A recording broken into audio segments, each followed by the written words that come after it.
l'essentiel, en introduction, il disait que la République du Togo fait face à une crise politique du fait des divergences de vues entre les principaux acteurs du pays sur un certain nombre de questions d'importance nationale.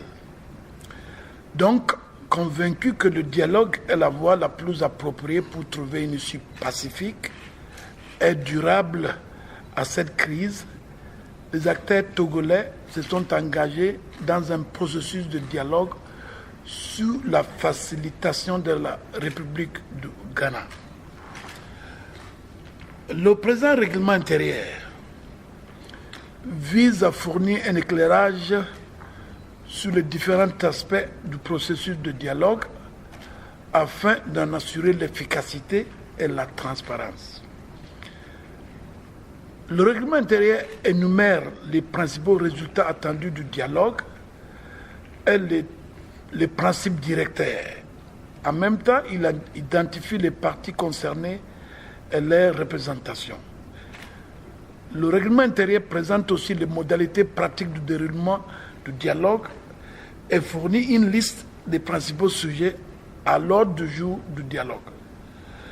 Une fois adopté par les parties, ce règlement intérieur fait office de document de référence pour les modalités pratiques du dialogue.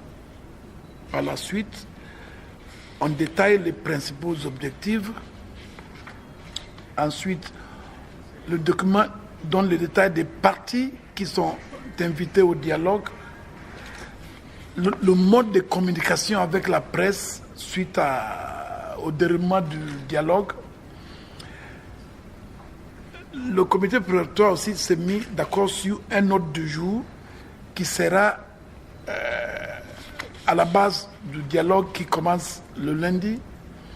Et puis il y a les modalités de changement du règlement intérieur qui ne peut prendre effet qu'après accord de deux parties et de l'équipe de facilitation.